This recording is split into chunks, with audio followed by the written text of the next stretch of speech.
पण अत्यंत साक्षेपी मांडायचा माझा मानस आहे.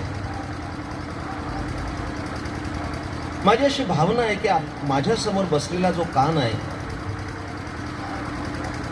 तो 2 तपाची श्रवण साधना केलेला कान आहे. ज्या कानाने 24 वर्ष कीर्तन ऐकलीत,